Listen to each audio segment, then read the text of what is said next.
ॐ नमो भगवते रुद्राय। ॐ नमस्ते रुद्रमन्यव उतोत इषभे नमः। नमस्ते अस्तु धन्वने बाहुभ्यामुत ते नमः। यात इषुः शिवतमा शिवम् बभूव ते धनुः।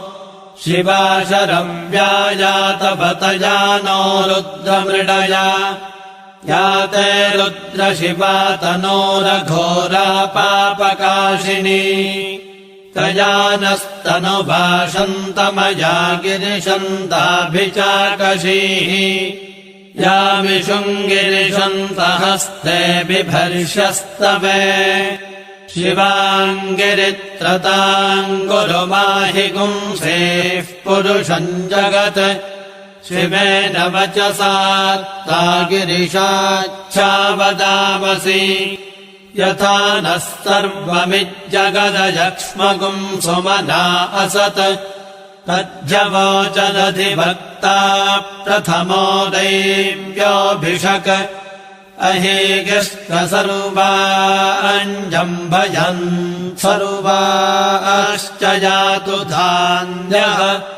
असौ यस्ताम्रो अरुण उत बभ्रुः सुमङ्गलः। ये चेमागुम् रुद्रा अभितो दिक्षुष्यिताः सहस्रशो वैशागुम् हेड ईमहे।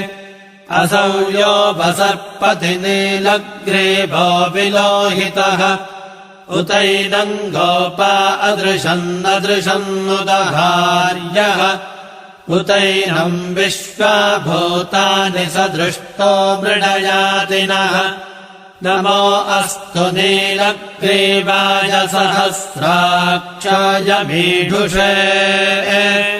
अथो ये अस्य सत्तानो हन्तेभ्यो करम् नमः। प्रमुञ्च धन्वनस्त्वमुभयोरार्त्नियोर्ज्याम्। याश्च ते हस्त इषभः पदाता भगवो वप। अवतत्यधनुस्त्वगुम् सहस्राक्षशतेषु धे। निषेर्यशल्यानाम् मुखा शिवो नः सुमना भव। विद्यन्धनुः कवर्धिनो विशल्यो बाणवागुम् उत। अनेशन्नस्येषव आभुरस्य निषङ्गतिः। याते हेतर्मेढुष्टमहस्ते बभूव ते धनुः। तयास्मानविश्वतस्त्वमयक्ष्मया परिभुजा। नमस्ते अस्त्वायुधायानातताय धृष्णवे। उभाभ्यामुत ते नमो बाहुभ्याम् तव धन्वने। परिते धन्वनो हेतिरस्मान् वृणक्तु विश्वतः। अथो य इषुधिस्तवारे अस्मन्निधेहितम्। नमस्ते अस्तु भगवन् विश्वेश्वराय महादेवाय त्र्यम्बकाय त्रिपुरान्तकाय त्रिकाग्निकालाय कालाग्निरुद्राय नीलकण्ठाय मृत्युञ्जयाय सर्वेश्वराय सदाशिवाय श्रीमन्महादेवाय नमः। नमो हिरण्यबाहवे सेनान्ये दिशाम् च पतये। नमो नमो वृक्षेभ्यो हरिकेशेभ्यः पशूनाम् पतये। नमो नमः सस्मिञ्जराय त्विषीमते पथीनाम् पतये। नमो नमो बभ्रुषाय विव्याधिनेन्नानाम् पतये। नमो नमो हरिकेशायोपभीतिने पुष्टानाम् पतये। नमो नमो भवस्य हेत्यै जगताम् पतये। नमो नमो रुद्राय तथा विनेक्षेत्राणाम् पतये नमो नमः सूताय हन्ताय वनानाम् पतये नमो नमो रोहिताय स्थपतये वृक्षाणाम् पतये नमो नमो मन्त्रिणे वाणिजाय कक्षाणाम् पतये नमो नमो भुवन्तये वारिवस्कृताय औषधीनाम् पतये नमो नम उच्चैर्घोषाय क्रन्दयते पत्तीनाम् पतये नमो नमः कृत्स्नभीताय धावते सत्त्वनाम् पतये नमः नमः सहमानाय निव्याधिन आव्याधिनीनाम् पतये नमो नमः ककुभाय निषङ्गिणे स्तेनानाम् पतये नमो नमो निषङ्गिण इषुधिमते तस्कराणाम् पतये नमो नमो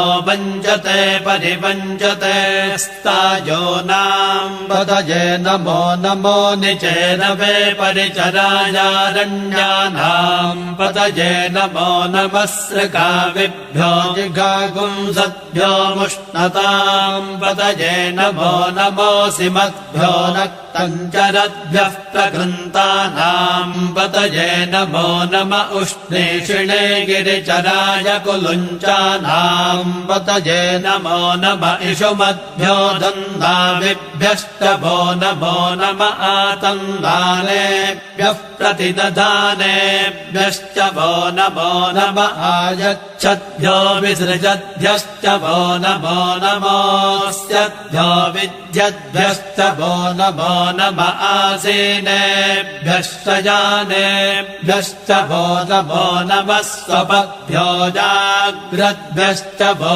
नमो नमस्तिष्ठद्भ्यो धावद्भ्यश्च वो नमो नमः सभाभ्यः सभापतिभ्यश्च वो नमो नमो अश्वेभ्योऽश्वपतिभ्यश्च वो नमः नम आव्याधिनेभ्यो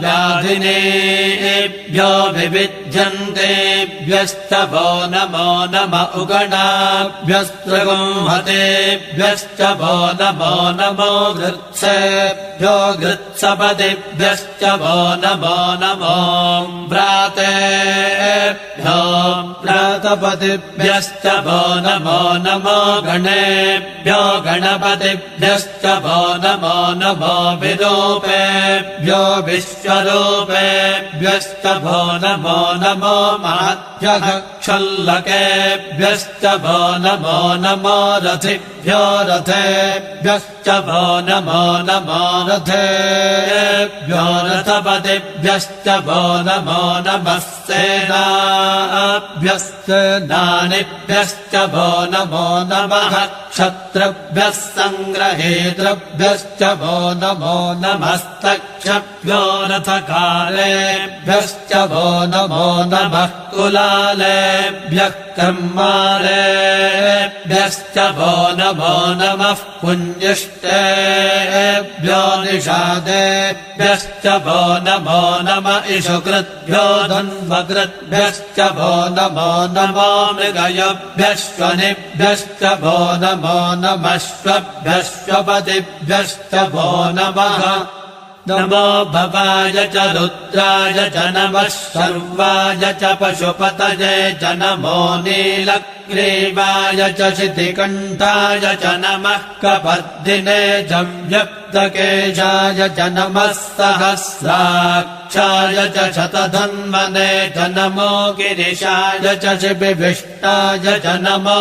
मेढुष्टमाय चेषुमते च नमो ह्रस्ताय च वामनाय च नमो बृहते च वर्षेयसे च नमो वृद्धाय च संवृद्धने च नमो अग्र्याय च प्रथमाय च नम आशवे च गिराय च नमः शीघ्र्याय च शेभ्याय च नम ऊर्म्याय च वस्वन्याय च नमः स्रोतस्याय च द्वेप्याय च नमो ज्येष्ठाय च कनिष्ठाय च नमः पूर्वजाय च परजाय च नमो मध्यमाय च मगल्भाय च नमो जघन्याय च बुद्ध्रियाय च नमः सोऽव्याय च प्रतिसर्याय च नमो याम्याय च क्षेम्याय च नम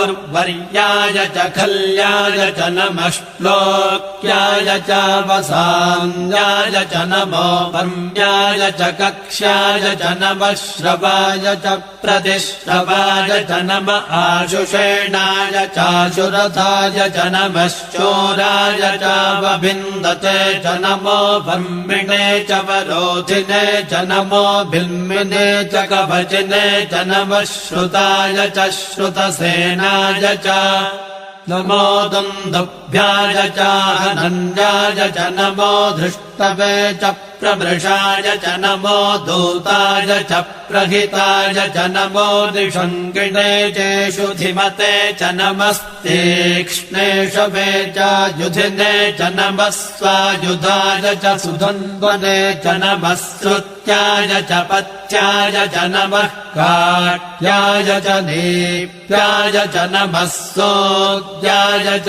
सरस्याय च नमो ताद्याय च वैशन्ताय च नमः कोप्याय च भट्याय च नमो वर्ष्याय च वर्ष्याय च नमो मेघ्याय च विद्युत्याय च नम ईद्रियाय च तप्याय च नमो वात्याय च रेष्म्याय च नमो वास्तव्याय च वास्तुपाय च ॐ हर हर हर हर ॐ नमः सोमाय च रुद्राय च नमस्ताम्राय च रुणाय च नमः शङ्गाय च पशुपतये च नम उग्राय च भीमाय च नमो अग्रे वधाय च दूरे वधाय च नमो हन्त्रे च हनीयसे च नमो वृक्षेभ्यो हरिकेशेभ्यो नमस्ताराय नमः शम्भवे च मयो भवे च नमः शङ्कराय च मयस्कराय च नमः शिवाय च शिवतराय च नमस्तीर्थ्याय च गोल्याय च नमः पार्याय च भार्याय च नमः प्रतरणाय चोत्तरणाय च नम आतार्याय च लात्याय च नमः षष्ट्याय च फेन्याय च नमः सिगत्याय च प्रवाह्याय च नम इरण्याय च प्रपथ्याय च नमः किगुंशिलाय च क्षयणाय च नमः कपर्दिने च पुलस्तये च नमो गोष्ठ्याय च गृह्याय च नमस्तत्याय च गेह्याय च नमः काट्याय च गह्वरेष्ठाय च नमो हृदयाय च निवेष्ट्याय च नमः पागुंसव्याय च रजस्याय च नमः शुष्क्याय च हरित्याय च नमो लोप्याय चोलप्याय च नम ऊर्व्याय च सोर्म्याय च नमः पर्ण्याय च पर्णशत्याय च नमोपगुरमाणाय च विघ्नते च नम आखिदते च प्रखिदते च नमो वह्किरिकेभ्यो देवानागुं हृदयेभ्यो नमो विक्षीणकेभ्यो नमो विचिन्वत्केभ्यो नम आनिर्हतेभ्यो नम आमीवत्केभ्यः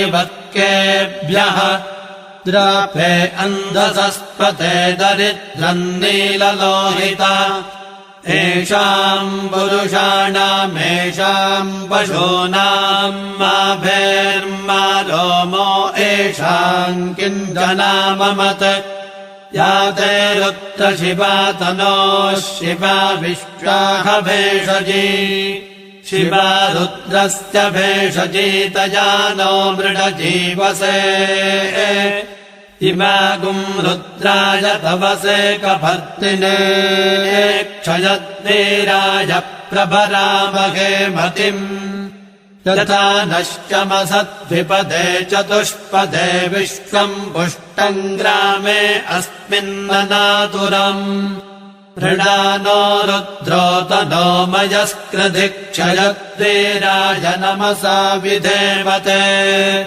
यच्छञ्जयोष्टमनुरायजे पिता तदश्यामतव रुद्रप्रणीतौ मानो महान्तमुतमानो अर्भकम् मान उक्षन्तमुतमान उक्षितम् मानो वधेः पितरम् मोत मातरम् प्रियामानस्तनुवो रुद्ररेरिषः मानस्तोकेतनजे मान आयुषि मानो गोषु मानो अश्वेषु रेरिषः वीरान्मानो रुद्रभामितो वधेर्हविष्मन्तो नमसा विधेमते हारात्ते गोत्र उत पूरुषघ्ने क्षयद्वीराय सुम्नमस्मे ते अस्तु रक्षा च नो अधि च देवग्रोह्यथा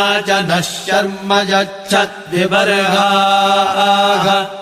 त्वहि श्रुतम् गर्तसदञ्युवानम् मृगम् न भीममुपहत्नुमुग्रम् मृडाचरित्रे रुद्रस्तवानो अन्यन्ते अस्मन्निवपन्तु सेनाः परिणो रुद्रस्य हेतुर्मृणक्त्वपरित्येषस्य दुर्मतिरघायोः अवस्थिरा भगवद्भ्यस्तनुष्वमेढ्वस्तोकायतनयाय मृडय मेढुष्टमशिवतमशिवो नः सुमना भव परमे वृक्ष आयुधम् निधाय कृत्तिम् वसान आचर पिनाकम् बिभ्रदागहि विकिरितविलोहित नमस्ते अस्तु भगवः यास्ते सहस्रगुम् हेतयोऽन्यमस्मन्निवपन्तु ताः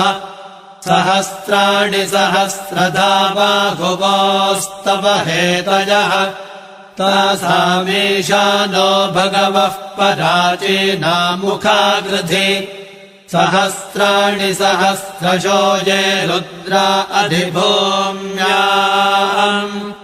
तेषागुम् सहस्रयोजने बधन्नानि तन्मसि अस्मिन्महत्यण्डवेऽन्तरिक्षे भवा अधि नीलग्रीवाश्चितिकण्ठाः शर्वा अधः क्षमाचराः नीलग्रीवाश्चितिकण्ठादिवगुम् रुद्रा उपश्रिताः ये वृक्षेषु सस्पिञ्जरा नीलग्रीवा विलोहिताः ये भूतानामधिपतयो विशिखासः कपर्दिनः ये अन्नेषु विविध्यन्ति पात्रेषु पिबतो जनान् ये पथाम्बधिरक्षय ऐलभृदायव्युधः ये तीर्थानि प्रचरन्ति सृकावन्दो